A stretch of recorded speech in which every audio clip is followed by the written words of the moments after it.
सुप्रभात। मैं विकास सिंह और आप सबका स्वागत है मेरे YouTube चैनल अध्ययन एवं अनुशीलन पे। आज हम जनरल एंट्री को एक उदाहरण से समझेंगे। देखिए, प्रकाश के पुस्तकों में आपको निम्नांकित लेन देनों की जनरल एंट्री करनी है। ठीक है। 2015 जनवरी 1 को प्रकाश ने 6000 रोकड़ी और 2000 के माल से व्यापार प्रारंभ किया।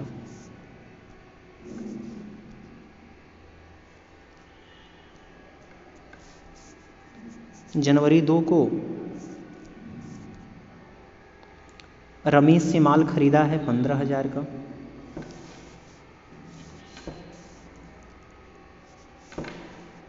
ये जनवरी 2 को रमेश से 15,000 का माल खरीदा। नकद माल खरीदा 2,000 का, 2 जनवरी को है। ये जनवरी 2 को दिनेश से माल खरीदा। ठीक है। तो ये संयुक्त प्रविष्टि से संबंधित प्रश्न है। पहले देखिए, 1 जनवरी को प्रकाश ने 6000 रोकड़ी और 2000 के माल से व्यापार प्रारंभ किया है। तो इस स्थिति में हम चूँकि ये रोकड़ और माल वास्तविक संपत्तियां हैं, तो वास्तविक संपत्तियों के रूल्स के अनुसार what comes in debit and what goes out credit. What comes in debit and what goes out credit के हिसाब से इसको हम हल करेंगे। ठीक है। तो देखिए, माल और रोकड़ व्यवसाय में आ रहे हैं, तो जो संपत्ति आ रहे हैं उसको हम डेबिट करेंगे। यहाँ देखिए, कैश को डेबिट किया गया। कैश अकाउंट, ये 6000 का माल खरीदा गया है, तो कैश को 6000 से डेबिट किया गया है। और माल के लिए स्टॉक शब्द प्रयोग किया गया है। स्टॉक, ये 2000 का स्टॉक आ रहा है, तो स्टॉक को भी डेबिट किया गया। और चूँकि जब हम व्यवसाय में पहली बार कोई धन या माल लगाते हैं तो उसको हम पूंजी कहते हैं। तो दूसरा खाता ये आपका कैपिटल अकाउंट, ये दोनों को जोड़ लेंगे, 6 2 8000 से टोटल हो जाएगा। ठीक है। दूसरा देखिएगा कि रमेश से माल खरीदा। जनवरी 2 का सौदा है, रमेश से माल खरीदे हैं 1500 के। जनवरी 2 को नकद माल खरीदा 2000, फिर जनवरी 2 को दिनेश से माल खरीदा 500। तो तीनों सौदों एक ही डेट के, और तीनों में एक खाता आपका परचेज यानी कि खरीदा कॉमन है। तो परचेज को हम डेबिट करते हैं। जब आप परचेज करते हो तो माल आता है, तो यहाँ भी आप वही रूल्स लगाएंगे, व्हाट कम्स इन डेबिट। तो परचेज को हमने डेबिट किया गया है। और ये माल आपने कैसे कैसे खरीदा उसको देखिएगा। रमेश से 1500 का माल खरीदे हैं, तो रमेश आपके हो गए देने वाला, तो रमेश को 1500 से क्रेडिट किया गया है। इसी तरह से नकद माल खरीदा गया है 2000, तो कैश को 2000 से डेबिट किया गया, क्योंकि जब आप माल खरीदोगे तो कैश जाएगा। और दिनेश से आपने 500 का माल खरीदा, इसलिए दिनेश को यहाँ पे क्रेडिट किया गया है। ठीक है। परचेज आपका डेबिट हो गया और बाकी देने वाले को हम क्रेडिट करते हैं। ये व्यक्तिगत खाते के रूल्स के अनुसार करेंगे। व्यक्तिगत खाते में हम क्या करते हैं कि पाने वाला डेबिट एंड देने वाला क्रेडिट। तो पाने वाले को क्या करते हैं, डेबिट द रिसीवर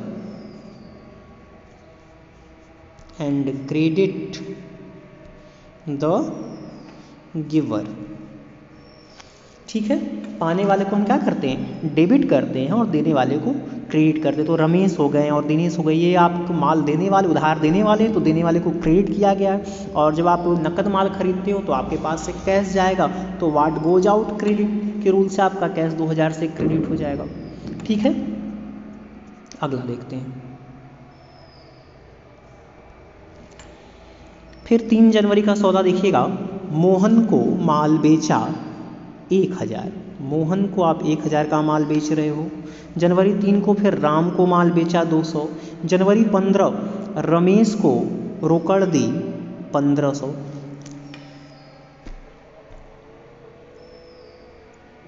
तो हम 3 जनवरी के सौदे को पहले देखेंगे। 3 जनवरी के आपके मोहन को माल बेचे हैं, राम को माल बेचे हैं, 2 सौदे हैं।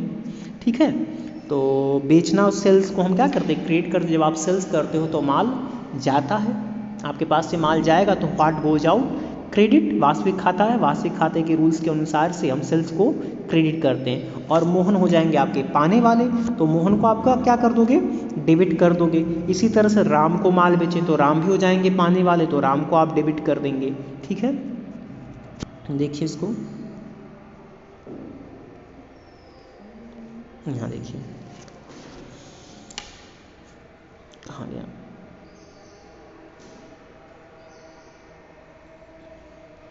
कैश नकद भी है, नकद माल भी 2000 का खरीदा गया। तो जब 2000 का आप नकद माल खरीदोगे तो कैश आएगा। इस तरह से करेंगे, 2000 का आपने नकद माल खरीदा ना, तो ये हो जाएगा कैश अकाउंट, कैश को आप डेबिट कर दोगे 2000 से। जनवरी 2 को दिनेश से माल खरीदे हैं, ने नकद माल बेचा। जब आप नकद, यहाँ देखिएगा, नकद माल बेचा, नकद माल बेचेंगे तो कैश आएगा, तो इसलिए आप कैश को क्या कर देंगे, डेबिट कर देंगे। ठीक है, मोहन को माल बेचे हैं तो मोहन हो जाएंगे पाने वाले। व्यक्तिगत खाते के रूल से आप व्हाट कम्स नहीं, पाने वाला डेबिट और देने वाला क्रेडिट के रूल से आप मोहन को डेबिट कर दोगे। इसी तरह से आगे है कि ये 2 सौदे थे नहीं, मोहन को माल बेचा हो गया और राम को माल बेचा, तो ये राम हो जाएंगे पाने वाले, ये भी डेबिट हो जाएगा। और तीनों में बेचा कॉमन है, तो सेल्स को हम क्या करते हैं, क्रेडिट करते हैं। What comes in debit and what goes out credit के रूल से। यहाँ देखिएगा, कैश को ये 12,000 नहीं 3,000 नकद माल खरीदा गया है, तो कैश को 3,000 से डेबिट किया गया। मोहन से 1,000 का माल खरीदा गया है, तो मोहन एक नहीं बेचा गया है ना, तो कैश 3,000 का माल बेचा गया है, तो कैश आ रहा है, कैश को आपने 3,000 से डेबिट किया। इसी तरह से मोहन को बेचा तो मोहन हो गए पाने वाले, मोहन को 1,000 से डेबिट किया गया है। राम है, राम से 200 का माल खरीदा गया, और लास्ट में आप इन तीनों को क्या करेंगे, जोड़ लेंगे, तो 3, 1, 4, तो 4,000, ये 200 से सेल्स को आप क्रेडिट कर देंगे। ठीक है, अगला देखते हैं। 3 जनवरी का हो गया। 15 जनवरी को देखिए, 15 जनवरी को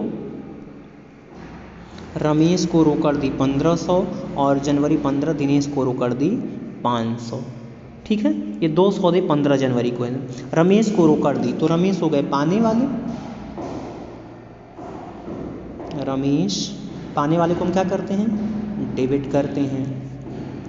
इसी तरह से आगे कह रहा है कि दिनेश को रोकड़ दी, तो दिनेश भी हो गए पाने वाले, दिनेश को डेबिट करेंगे। और जब आप किसी को रोकड़ देंगे तो आपके पास से कैश जाएगा, तो टू कैसे काउंट करते हैं, बगल में जो आपके अमाउंट प्रश्न में दिया हुआ है उस अमाउंट को आप दर्शा देंगे। तो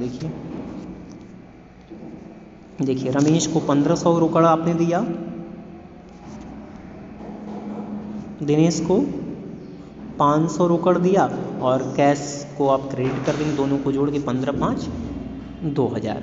ठीक है, इसी तरह से आगे के प्रश्न में है कि वेतन दिया गया है 100 रुपया, तो सभी व्यय एवं हानि, नाम वेतन या मजदूरी आपका नाम मात्र खाता है, तो नाम मात्र खाता का रूल्स क्या कहता है, all expenses and losses are debit, all expenses and losses को हम क्या करते हैं, डेबिट करते हैं, and all incomes and gains credit. सभी व्यय एवं हानि को डेबिट करते हैं और सभी आय एवं प्राप्तियों को क्रेडिट करते हैं। ठीक है, सभी व्यय एवं हानियों को हम डेबिट करते हैं, सभी आय एवं प्राप्तियों को क्रेडिट करते हैं। तो यहाँ देखिएगा, सैलरी 100 रुपये सैलरी दी गई है, वेतन 100 रुपये दिया गया है, तो वेतन को आपने 100 रुपये से डेबिट किया गया है। वेज 50 रुपया दिया गया है, वेज को आपने 50 रुपये से डेबिट किया और दोनों का टोटल कर दिया, ये 150 हो गया। ठीक है, अगला देखिएगा, आगे प्रश्न में देखिए ड्राइंग है, चैरिटी है, इसके अलावा एडवर्टाइजमेंट है, तो ड्राइंग हो गया या चैरिटी हो गया, सब व्यय है। ड्राइंग को हम डेबिट करते हैं, ड्राइंग आपका डेबिट बैलेंस होता है। तो ड्राइंग 800 रुपया ड्राइंग किया गया है प्रश्न में, तो ड्राइंग को आपने 800 से डेबिट कर दिया। 200 रुपये की चैरिटी किया गया है, तो चैरिटी को आपने डेबिट कर दिया। जो भी व्यय है उसको हम डेबिट करते हैं। All expenses and losses are debit. Loss by theft, चोरी चला गया माल, तो ये भी एक तरह का नुकसान है। सभी व्यय एवं हानि को हम क्या करते हैं, डेबिट करते हैं। 200 रुपये से उसको एडवर्टाइजमेंट पे आप व्यय करें, ये भी व्यय है, तो व्यय को हम डेबिट कर दिए। और अंत में आप तीनों को जोड़ दें, 8 2 10, 5 15 2 1700। ठीक है, तो इस तरह से हम जनरल एंट्री के सवालों को हल करते हैं। जनरल एंट्री में मुख्य रूप से आपके 3 खाते होते हैं। पहला आपका व्यक्तिगत खाते। व्यक्तिगत खाते में हम पाने वाले को डेबिट करते हैं, देने वाले को क्रेडिट करते हैं। वास्तविक खाते में जो संपत्ति आए उसको हम डेबिट करते हैं और जो संपत्ति जाए उसे हम क्रेडिट करते हैं। इसी तरह से नाम मात्र खाते में सभी व्यय एवं हानियों को डेबिट करते हैं, सभी आय एवं प्राप्तियों को क्रेडिट करते हैं। धन्यवाद। आज के लिए बस इतना।